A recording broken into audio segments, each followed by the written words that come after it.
Hello guys, welcome back to another video, and today we are reacting to game series The Mystery of Minecraft's Haunted Discs, Minecraft by the game series. So I really don't expect, so in 3, 2, 1, let's react. Since the beginning, there's been Hero Grind.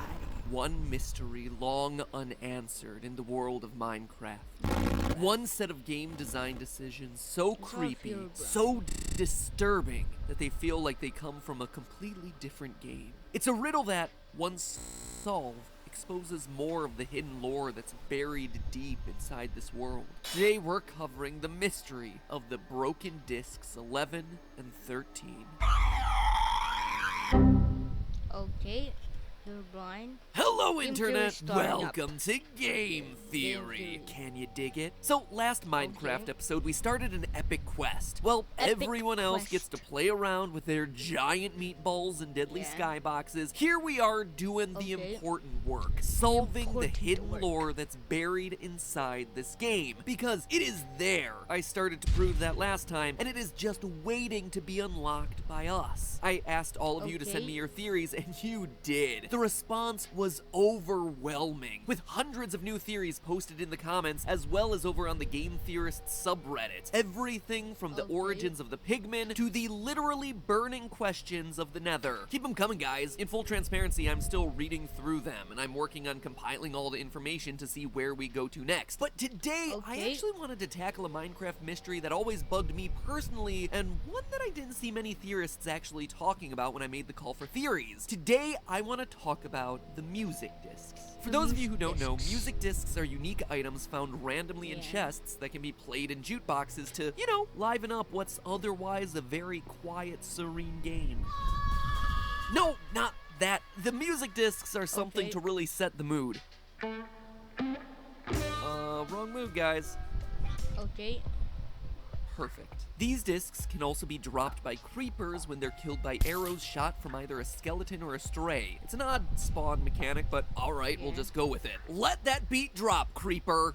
Literally, creeper, let it drop. Okay. You don't even have hands. Let How it can you be drop. holding this thing in the first place? Other than that, though, there's really no other way to obtain them. They can't be crafted, after all. Now, all of that isn't particularly interesting, right? But where this goes from just being another item to a full-on gaming creepypasta is right here. Discs 11 and 13. You see, most music discs in the game have fairly innocuous names in music, like Blocks, Mall, and Cat. One of the first two music discs ever added into the game, but along with Cat, there was one other, simply titled 13. And unlike all the other ambient chill-out music, this one was, well, it was unsettling. Outside of it not having a name and also being numbered after what many consider to be an unlucky or evil number, so much so that airplanes and hotels don't even have 13th rows and floors. Fun fact, check it out next time you're in a hotel or an airplane. 13 also cuts off abruptly. Because I've seen like a cash register. There's no number 13 cash register. I've seen that before, so right in the middle of the track. And when it comes back, we're suddenly hit with echoey, otherworldly noises, leading many people to assume that this was a record left by the alien-like Endermen. But then the mystery got even deeper. When version 1.0.0 came out, 9 more music tracks were added to the game, with yet another disc going unnamed. This time, it was disc 11. And where number 13 was mildly unsettling, 11 outright screams to us that we're not in the overworld anymore, friends, starting right off the bat with desperate running, heavy breathing, and coughing. And here all along, I thought that Minecraft was for kids. Can you imagine finding this as a child playing this game, putting it on the jukebox, being excited to hear what you just found, and then what? You suffer from PTSD because of what you hear. Actually, I probably don't even have to ask you to imagine this sort of thing. I'm sure many of you watching probably had that exact same experience when you were playing the game as a kid. Bring in the cuboidal nightmares. I fear no man, but that thing, it scares me. Adding to the mystery, 11 is broken, shattered to pieces. These two discs led many people to conclude one of two things. Either they were documenting someone who was attacked by Endermen, or they were of someone being chased around by Herobrine, the ghostly glitch that many say haunted the game's code in the early days of mining and crafting. But that's largely where the discussion of these things stopped. Guesses. To my knowledge, no one has truly taken a scientific look at analyzing these two discs to try and uncover the mysteries that they contain. So today I am doing exactly that, using a combination of audio analysis, visualization tools, metagame analysis, and just good old logic to try and end the childhood nightmare that was these two discs. And in the process, hoping that what we find continues to unravel the mysteries of the deeper lore hidden within this game's files. Now, before we get into any deep analysis of the audio itself, I want to start by actually analyzing these soundtracks visually. As many of you may remember from my video on the Fortnite Season 5 ARG, it's relatively easy to hide clues within audio files, but sometimes those clues aren't necessarily ones you're gonna hear. Oftentimes, they're ones that you're gonna see. They're called spectrograms, visual representations of the frequencies that you're hearing in a sound file. It's a technique that we've actually used a lot when creating clues for our Game Theorist ARG. Weird sounding audio files like this that, when changed into a visual format, give you everything from web addresses to secret passwords like this. Wait, what is this? What's this code? I wonder where that could lead to. Yeah, that's it. 7v7. No way. No way! I can't believe it! New back to school game theory merch? Wow! This stuff looks perfect for any mining or crafting adventure. Forget diamond armor. The only thing I want to be wearing around is this heavy-duty theorist backpack. Perfect for storing school books, laptops, or cubes of dirt. Or a pickaxe, apparently, since I told Chris to buy some props for the shoot, and he instead purchased real pickaxes, as opposed to, you know, Minecrafty toy ones. And that's not all. We've got ourselves a hard shell pencil case perfect for keeping your favorite art supplies sharp, organized, and intact. Take my emeralds, please! And speaking of pens and pencils, there's a brand new hardcover journal where you can start putting them to use, drawing your own fan art, crafting your own theories. Heck, it even comes complete with notes and illustrations from past game theory and film theory episodes, including Bendy and the Ink Machine and Harry Potter. It's all available right now by digging a hole in the top line of the description. You don't need a safety torch to find that one. Go now, since unlike in Minecraft where everything's unlimited, here we have a limited supply, and once they're gone, we can't craft anymore. Now, where was I?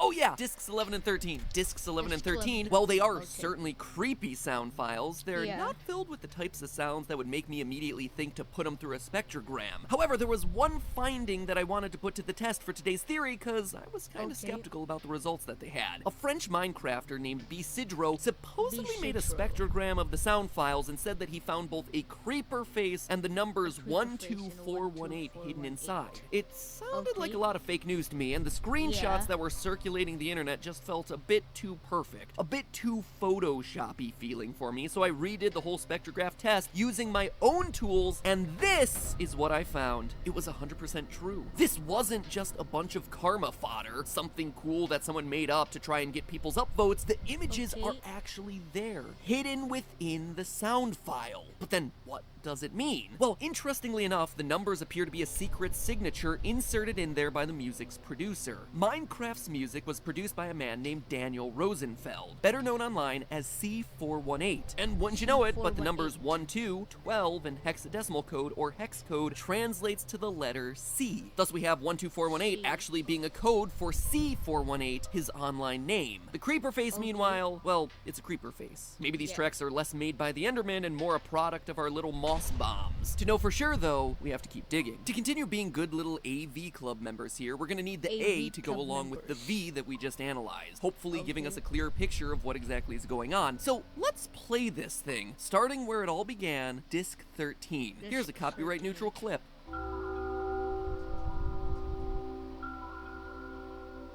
Okay, so obviously this takes place in a cave. We have sounds that are echoing, reverberating, with wet dripping sounds and chimes. But we don't just have to speculate about this. What we're hearing in disc 13 are very clearly cave ambient sounds. The ones specifically programmed into the game to play when you're in a dark, eerie, underground place. Here's a moment from disc 13.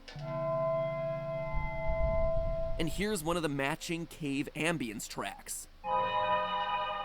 Okay, that's But it goes very, even very further. simple. Nowadays in Minecraft, there are 19 different cave ambience 19 tracks. But cave back when ambience Disc 13 tracks. was first introduced, guess how many there were? 13. 13 isn't just a Okay. spooky number here, it's a reference to the number of cave ambient sounds that existed in the game. But what Okay. else are we hearing here? Well, at 143, there's the faint sound of a creeper hiss and explosion echoing through the cave. Here's the clip.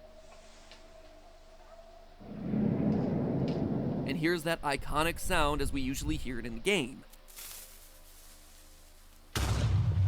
It's immediately followed by the sound of someone falling into water and then staggering out. You can almost hear their footsteps.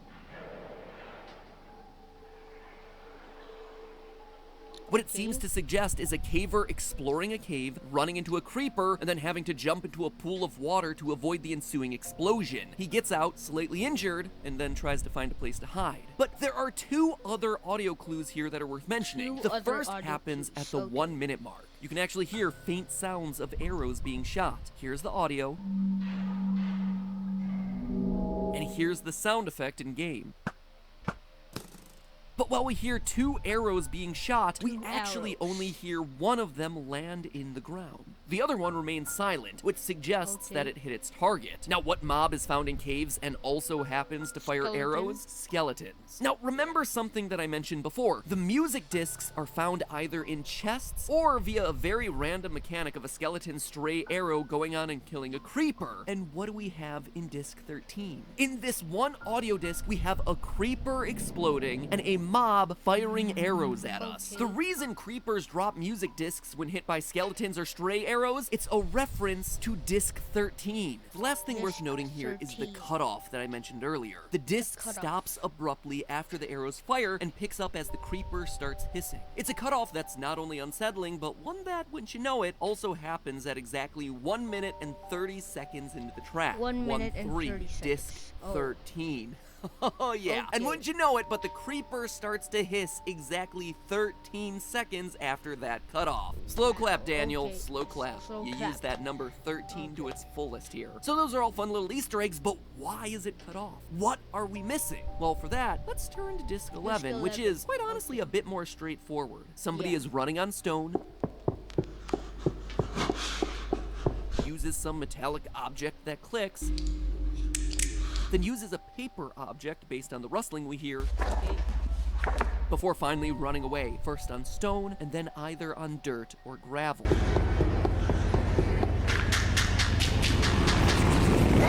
Throughout the audio, though, we have a disturbing addition: coughing and heavy breathing. Human coughing. and Sounds that heavy feel breathing. very out of place in our perfect little block world. And then it just Yeah. cuts off. No words, no music, no explanation. Just cuts off at the 1 minute and 11 mark. 1 minute and 11 seconds.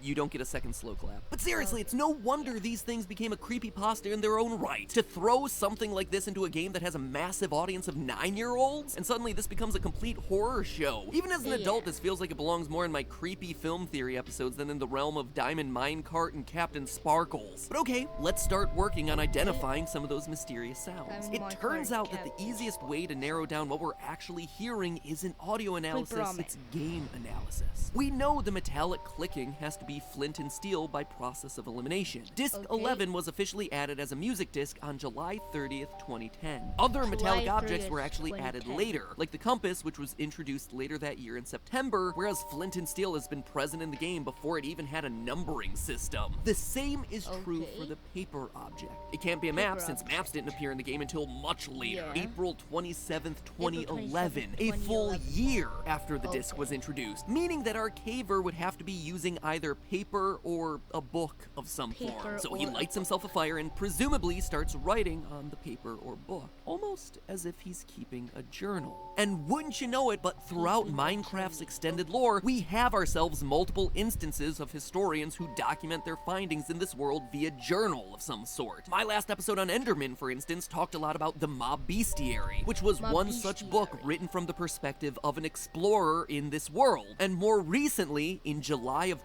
2019, we got ourselves Minecraft The Lost Journals, a novel which literally has ripped, torn pages from an explorer named Nicholas who finds and gets trapped in locations like the Nether. Perhaps this person that we're hearing in the audio files is Nicholas. There's no really solid evidence to that, but it could very well be. Or perhaps any of the authors of any of the journals that exist in the Minecraft extended universe. We can't quite be sure who it is, but we can be sure that these two discs connect with each other. They're telling the same story. Despite there being less reverb in Disc 11, we know that it's also taking place in a cave based on the types of blocks our adventurer is running on. Dungeons contain cobble and mossy cobble. Strongholds didn't exist back then, and we're not hearing ourselves any grass, only stone and dirt, meaning that probability says it's most likely a cave. Could it be the same cave that we heard back in Disc 13? Well, when you look at the events, it seems to continue the story that was set up in Disc 13. Disc 11 slots in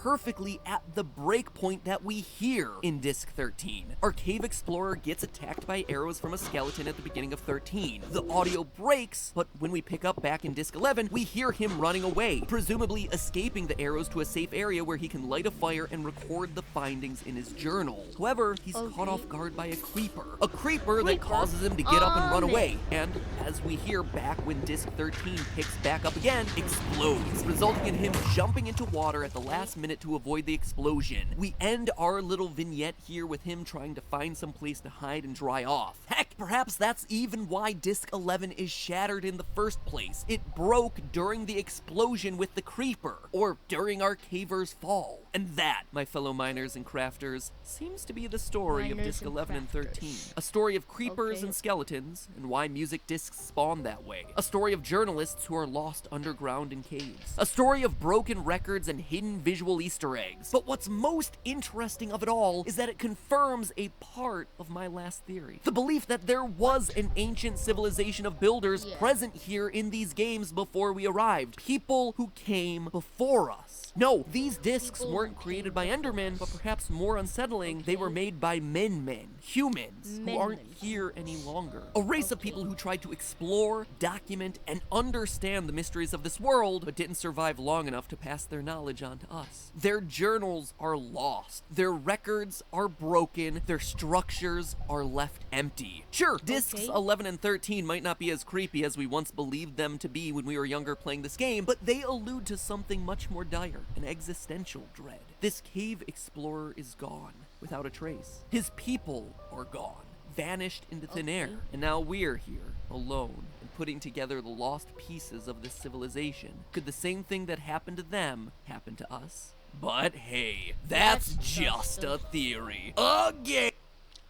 And if you don't know, just go in the description and go to my second channel. I'm doing a Minecraft survival series there.